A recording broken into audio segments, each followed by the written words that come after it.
Hello and welcome to This Week at the Movies. No Denver Bronco game on this time, so I cannot possibly be distracted, which is good news for you. I'm Matt, I'm Eric. and this week we are doing something fun. We are doing Wild Card Week. Eric and I both saw movies, but we saw different movies, and each of us ended up with one movie that's now doing pretty well in theaters and one movie that you can catch at home, although Eric's home movie you may still be able to catch in theaters if you hurry, if you log out right after the show look and run. Yeah. But we're going to be taking a look at those movies. Should be kind of fun. But Eric, how was your week? It was a week. How was your week? My week was pretty good until I watched the Denver Broncos give up a historically bad 70 points this morning and thought, why am I still watching the NFL? Not only that, having to write about the NFL. So, I'm happy it's over. I'm going to take a sabbatical from football after this. Lindsay and I are going to be watching a Hallmark Christmas movie and having a little pizza. So you know what? My night's about to get better. There you go. Yeah. But you know what? If you were looking to be terrified by something other than the NFL, Eric saw the big horror movie that is out in theaters right now, which is The Nun Part 2, part of the Conjuring universe. It still has a couple more weeks to kind of soak up that theatrical horror space before the new Exorcist movie comes out. I have not seen this one. This is the only one we're talking about tonight I haven't seen. So, Eric, take it away. How did the nun grab you by the ankles and pull you through a hatch like the little girl in the trailer? It was okay. It was surprisingly effective for what it was. I saw the movies that I saw this week in reverse order of how I'm talking about them. So I got like a breath of original fresh air and then went back into the trudges of an ongoing franchise that's continuing to churn out sequels just kind of to do it. Especially in the Nun, like this is the fourth entry in this franchise that she appears in, if you count like the tease in the first Conjuring movie that suggests she's going to be dealt with, and she's already been dealt with. So it's like if you were watching the Avengers and they happened in this order. It's you watch the first Avengers movie, so you saw the tease of Thanos at the end, and then the second Avengers movie was Infinity War, and then we came out with Guardians of the Galaxy and saw what Thanos was up to before that, and then did another Thanos movie in between, even though we'd already seen Endgame and Infinity War. It's a very bizarre, it's effective. It's you can feel like the production of it. It feels like everybody's working in this elaborate sort of period piece sense where it's like you can tell so much effort went into the production value and everything, and the scares are there and they're not overly edited into jump scare territory. There are of course plenty of jump scares, but I don't know, like it was fun, but it was nothing new. And I hate to say that because I don't like judging a movie by what it isn't, but they skewed a little harder into MacGuffin territory with this one. Normally it's there's a monster, how are you going to beat the monster?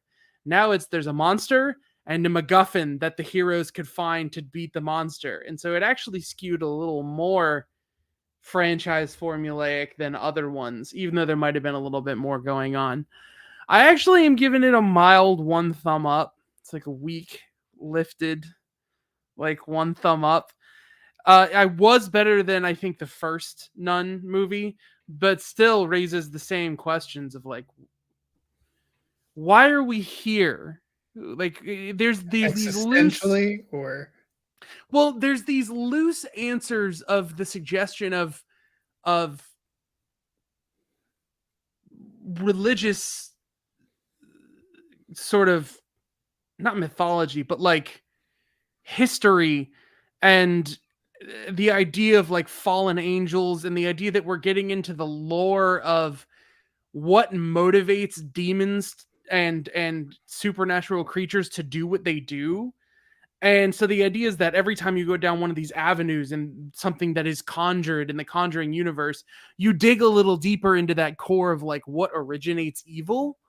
And it's an interesting concept, but to take like a tiny little bite and go like the eyes of a saint are part of someone's bloodline, and that's all you get.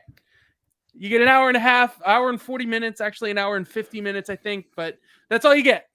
That was the whole movie was for. It's like, man, if you have some larger thing, it's time to start going for it because people are, I think, done with these. You never know. Yeah. I mean, I thought Paranormal Activity fizzled out after the second one, but they keep trotting those out. I've heard they're working on another one, that found footage stuff. Well, for me, there were two major theatrical releases this weekend. I ended up seeing both of them. The one that I'm going to focus on is not the Expendables, which made the bold choice that Megan Fox was a better co-lead than Sylvester Stallone. But sadly, the most disappointing part of that theater going experience for me was that I saw Aquaman and the Lost Kingdom trailer and I was sort of into it. Oh. Yes, Okay. I know. That was quite a blow. I liked the first movie, but that trailer exhausted me. Sorry. Yeah. But I really do, I don't know if you've seen the Aquaman and the Lost Kingdom trailer, but what's fascinating to me is it talks about him, right off the bat says now he's a husband. Not once do they show his wife. They show his child, and I'm like, I'm guessing it's Amber Heard's character, and she's like not in the trailer at all. Yeah, I think I saw red hair once. I'm not even sure if that was Nicole Kidman or Yeah, Nicole Kidman has plenty of FaceTime in the trailer. His, human father has some FaceTime. Patrick Wilson having a good old time, coming back in the trailer.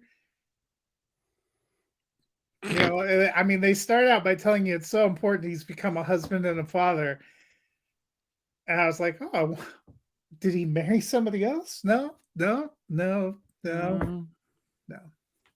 He's married to the sea. Anyway, the movie that I am going to talk about is the other big release, which was Dumb Money. Came from Craig Gillespie, the director who did I, Tonya. This one is actually based on a true story. It is about some of the non-Wall Street investors who boosted up the GameStop stock in 2020 and 2021 that kind of bet against the big hedge fund guys, cut through Wall Street into a tizzy and actually led to a congressional investigation. The filmmaking style here, they do some interesting things. Paul Dano plays Keith Gill, who was also known as Roaring Kitty, was his screen name. He was a big poster on both YouTube and this subreddit about Wall Street. So they kind of dive into Reddit and TikTok and YouTube, and they throw in these kind of videos and culture going back and forth. And then, so he's on one side. You have America Ferrera playing a nurse who kind of bought into this and became a big investor. You follow a couple of college students in Texas who bought into this, and actually a guy who's working at a GameStop during the pandemic. So that was kind of fun. Shailene Woodley plays Keith Gill's wife. Pete Davidson, who I really normally don't like, was actually kind of charming as Keith Gill's brother. That was the most disappointing thing about this movie. What is this week for you? Yeah, it was, it's challenging a lot of my assumptions. But then on the other side, Seth Rogen plays the manager of this hedge fund that had taken a huge short position against GameStop. And he's kind of being advised by hedge funds managed by Vincent D'Onofrio and Nick Offerman. They're working alongside this Robinhood, which purported to be trading for the people, but was really owned by the billionaire played by Nick Offerman, Sebastian Stan, in a very interesting role as the head of Robinhood. I vaguely remember hearing about this a little bit on the news, but I'm not a big financial news follower. Entertainment news, all over it. NFL news, all over it. The local weather forecast, as my wife will tell you, I watch it 4 times a day. But actual Wall Street financial news, I knew a little bit about this. I kind of loved the way they put this movie together. I loved Paul Dano in this role. And I actually liked Pete Davidson and their back and forth. They were their brothers in this. I liked the way it was put together and the way it brought this story to life. I'm giving it 2 thumbs up. It's actually sitting now in my top 10. I had a really good time with it. I know some people didn't like the style, didn't like how it was told. It's not uh it's not quite the same way as something like The Big Short, which had interjections and does humor. This is a little bit of a different style of humor, and a little bit of a different style of in-your-face filmmaking, but I liked what they did. I've had a big Paul Dano week, and I watched this, and it inspired a rewatch of The Batman. So it's been a big weekend. Yeah, this was a big weekend for me, apparently, going against all the things I almost, and try not to pass out from joy, Eric. I almost put on the first Aquaman to rewatch it to see if I was being unkind. I haven't gotten that far yet, but I feel like it's coming in my life after seeing that trailer. But I really enjoyed Dumb Money. I thought it was fun. Definitely an R-rated movie, so keep that in mind. A lot of the musical choices, a lot of the dialogue, there's some profanity, and you know what, if I lost $1 billion in one day, I might swear too. If I made $11 million in one day, I also might let one go. So you can kind of understand how this goes. I liked how they mixed it in at the end. They used some of the real congressional footage, because these congressional hearings were by video. The people gave testimony from their home, and you had the congressional people giving testimony back. So you get to see the real congressional questions that are being asked. At the end, they slot in the actual footage of the actual people, and it's hilarious to watch their answers to some of these questions. It was a lot. It was the fun that I was hoping to get. Okay. I was going to ask, does it feel more like empowering as like a free consumer that's not ingrained in all of this, or like what is it sort of aiming to? Like The Big Short, I feel like above all is aiming to inform and entertain. Yeah. I don't feel like I know any more about the stock market or trading than I did before. Okay. I also don't know any more about Reddit than I knew before, other than Reddit is kind of a black hole of conspiracy theorists. Yeah, so this is telling the story of some people and getting to know the people. Yeah, and this one is also based on a book. So The Big Short, and Moneyball, and a couple of those movies were based on books where people kind of wrote about this, and they take a little bit of a different approach to bringing the story to life. This is also based on a book called The Antisocial Network, because really it became this stock. It wasn't so much about GameStop, which is kind of interesting because you think the whole thing is about GameStop, but these people didn't really care about GameStop. And it's not really about GameStop. It became a line in the sand where they could say, we're going to take out Melvin Capital, this hedge fund. These hedge fund guys constantly are basically making their money by betting that these other companies are going to fail and manipulating the market to make them fail. Yeah. We're going to say no and just keep bidding up the stock. It doesn't really matter that GameStop's not profitable, that it's not a good business model. This is us. We're doing it to, they call it a short squeeze, where you see somebody's taking a large short position and you try to squeeze them out. And eventually Melvin Capital actually dissolved because they lost so much money. Even after getting a huge infusion of $3 billion of capital from these other two angel investors, they still ended up folding. See, again, like The Big Short, I ended up spending the rest of the week, when as much as I could tolerate without it becoming grating on my nerves, Googling and diving into what the subjects matter was that I had watched. Yeah, and I feel like this is going to be the same. I read a couple of, I was kind of like you. I had read a couple of books about the housing market bubble. And I feel like if you want to learn more, probably the book probably does dive a little bit more into trading, and this just wasn't as interested in in educating you about how stocks worked. It didn't feel like Yeah. to me, as in kind of showing the power of these people saying, screw it, we're going to do this. Yeah, which I think is what I would want from a movie anyways about. So, cool. So those are a couple options if you want to go to the theater. But if you're like me and it's Sunday and you're looking to throw on the pajamas and not have to leave the house, we do have a couple of options for you. Eric saw the movie Bottoms, which I have actually seen this one as well. You might still be able to find it in theaters. I don't think it's still in theaters here, but it did finally drop on VOD, so it is available to buy or to rent, and I think it's coming to streaming pretty soon.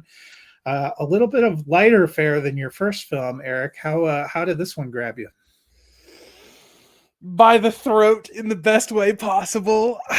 So this is where all my energy is going lately because, all right, if I was going to do an article that was going to be a top 5 you should watch, because if you want to get a fix similar to you just saw Bottoms and you want to watch more, what are you going to watch? Heathers from the 80s, the original movie, with Winona Ryder and Christian Slater. Yeah, Superbad, 21 Jump Street. I had this and then I forgot it. Booksmart and a fifth one. The point is the movie. Oh, and Wet Hot American Summer, which a lot of people are trying to sort of compare it to. I think Heathers is a more apt comparison, but it doesn't care about being like another movie. It doesn't care about being like whatever. It just seems like it really cared about wanting to tell an updated version of your sort of teen sex comedy where the rules didn't necessarily have to apply the way they would in a John Hughes movie. It's not like someone's going to get, arrested. Their parents aren't going to finally come home from the weekend. They're no real world consequences. Actually, I don't think you ever even see these girls' parents or any parents. No real world consequences are sitting at the end of the road of the debauchery that happens. There is just the simple premise: 2 teens want to have sex and they come up with a crazy concoction like conspiracy in order to try and get that to happen.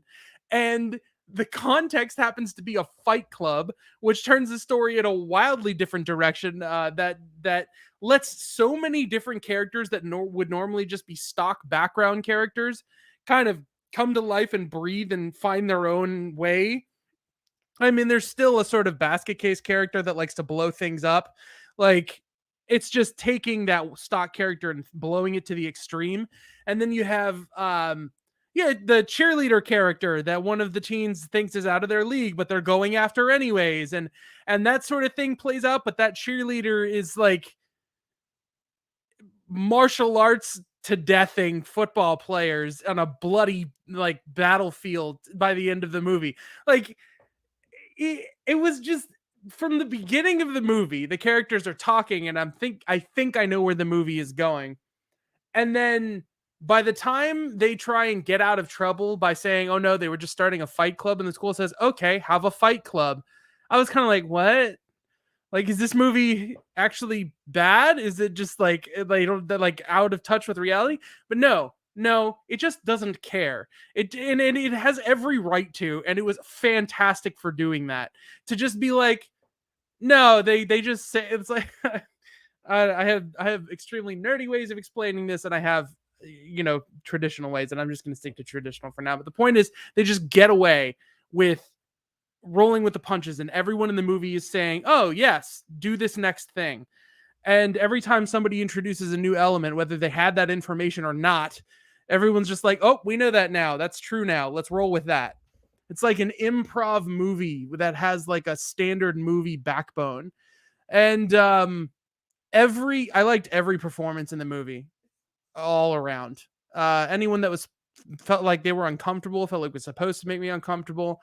I just like the soundtrack is going to be the soundtrack to my life for like at least the next 2 weeks.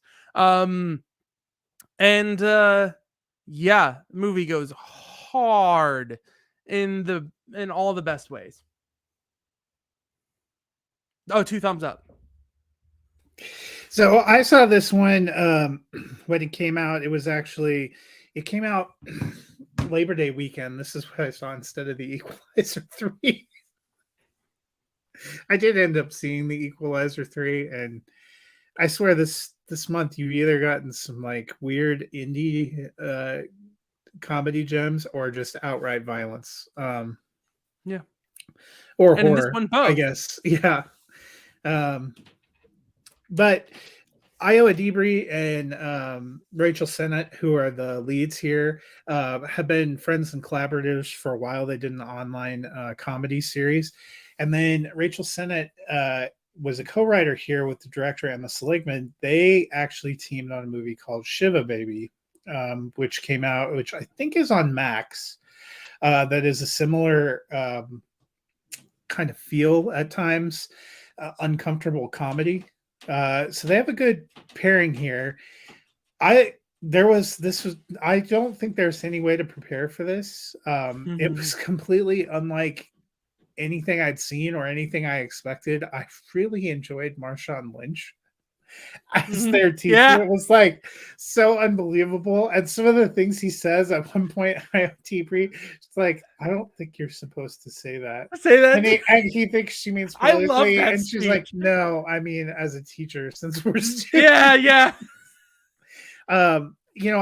I've really enjoyed her. She was the voice of April O'Neil in the Ninja Turtles movie this summer, but she's also a co-lead of The Bear, another amazing movie, which is a TV show that I dearly love.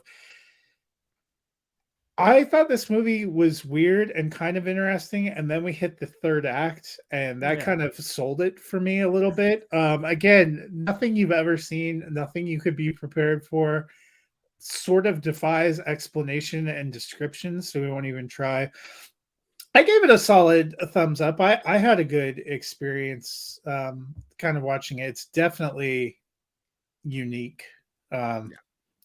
And something you can see. And as I mentioned, available on VOD now, or you may still be able to catch it in theaters. But a lot of different ways you can find things. The VOD window is closing rapidly. Eric and I were talking about that, I think, a little bit before the show. We just did My Big Fat Greek Wedding 3 2 weeks ago. It drops on VOD Tuesday. I mean, it's a couple of weeks now. My second pick was A Million Miles Away, which came out on Prime Video actually last Friday. It's been a big month for Prime Video. They have a pretty auspicious fall schedule. They just had another big release this week that was a movie that played at Sundance for them called Cassandro, kind of about this lucha libre wrestler in the 80s with Gael Garcia Bernal. I thought that one was pretty good, but this one was a big surprise for me. This is another biopic. I guess it was just biopic week for me. No stories are as good as real stories. This is about Jose Hernandez, played by Michael Pena, who was the son of immigrants from Mexico. They, were itinerant field workers. He actually worked alongside them, but always had a dream of something bigger. Worked his way through to become an engineer, and after 30 years of persistence, got into the NASA space program and actually became the first Mexican American to make a manned flight into space for the United States. This is a true story. Very inspirational. He applied to NASA 12 times. It was the 12th time he finally managed to get in. Pena, I thought, was wonderful in the lead role. Rosa Salazar plays his wife, who he actually meets when she sells him a car. And it was just, they had a beautiful relationship going back and forth. But this movie's a little over 2 hours. And the first hour, I'm not going to say it was bad. It was interesting, but it's the second hour when he's getting into NASA, and it's really the emotional payoff of what it means that he carries the weight of not just his own hopes and dreams, but his family's expectations and dreams, and really the dreams of his people.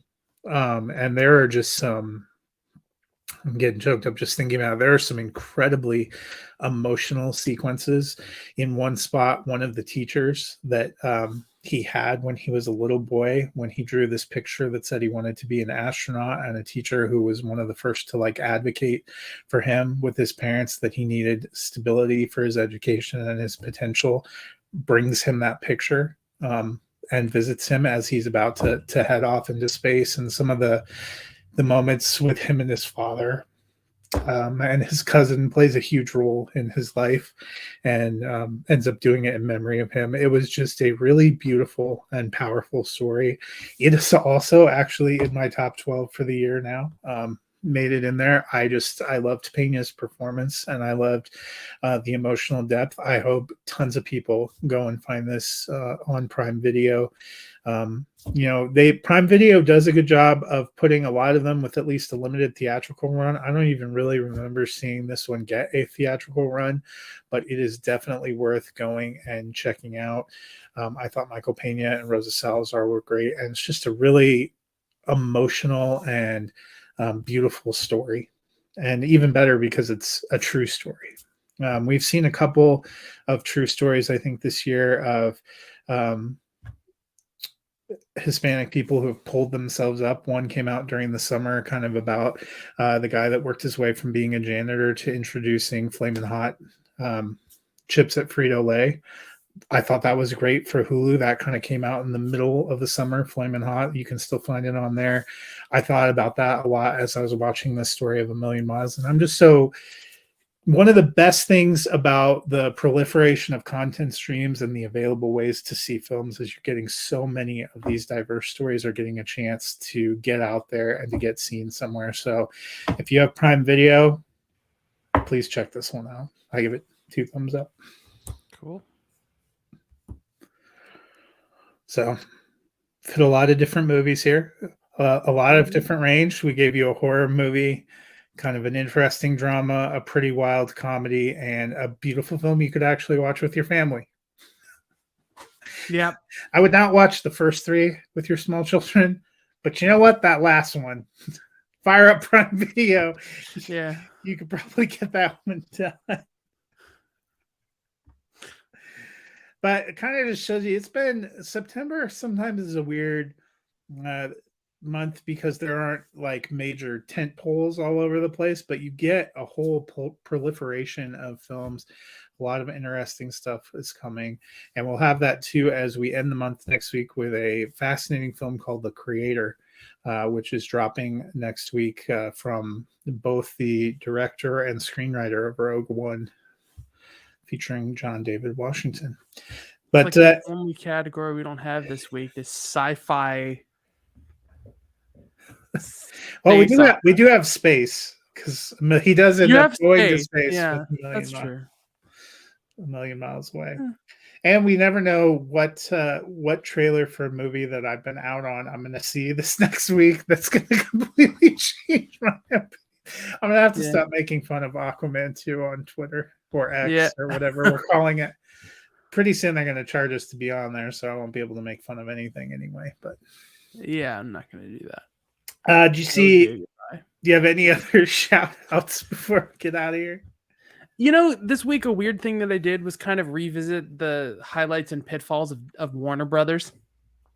I finally like not directly got like through eBay The Secrets of Dumbledore, the Fantastic Beasts movie, and The Flash. So I got to show my wife The Flash, and those are both like Ezra Miller movies, and like I have so many thoughts, but I don't want to platform either movie unnecessarily personally, so I can't really say much of anything. It's like I have a lot of thoughts. The Flash. I almost watched The Flash over again before I settled on the Batman. Yeah, that's why I watch a 2.5-hour movie when you can watch a 2-hour and 56-minute movie. I also watched The Batman, and I always something about it calls to me. It is a perfect Halloween movie. It is a Halloween movie. That's exactly what I was going to say. It's like the season. it really works for this time. And like, man, that is going to be a staple from now on. I forget about the length of it every single time I It watch doesn't it. feel that long, although I say that as somebody that watched half of it last night and then watched the rest of it this morning. Oh yeah, I watched it in 2 chunks also. But that last sequence, the last hour right after Falcone is dead. really, there is some real beauty in that that reaches almost the same level as what I found. I loved Christopher Nolan as a filmmaker, but it was the bigger ideas that he had, especially in The Dark Knight and The Dark Knight Rises, that always get to me about those movies, you know, about sacrifice and about what Batman means. You know, especially once you get to the end of The Dark Knight and the sacrifice he makes, and then him pulling himself back up at the end of Dark Knight Rises. And you get a real piece of that when Pattinson is sitting there and the, you know, Riddler clone says, "I am vengeance." And he has to really confront himself and think about, what does he really want to be? He's holding on to that child's hand while she's pulled away by the helicopter. Or even It's like, the when he's got the flare and he reaches out and it's the son of the kid that he saw at the beginning. Yep. Yeah, there are a lot of. So also watch the Batman if you just haven't watched it in a while this week. But no, yeah, that's that. I mean, that was kind of the idea. Is that's what's going on this week at the movies. Yeah. So well, hopefully you have fun. Hopefully your team did not lose by 50 points in an NFL game, which I didn't even know was possible until today. No matter what, next week will be a better week for the Broncos because they're playing the Bears, and the Bears aren't capable of scoring 70 points in 3 games, let alone 1. So there's that to look forward to, as well as the creator. I don't know about you, but I'm legitimately excited for that one. Yeah, I'm looking forward to it. And then we'll have some fun things coming out in October too. So until then, we will see you at the movies.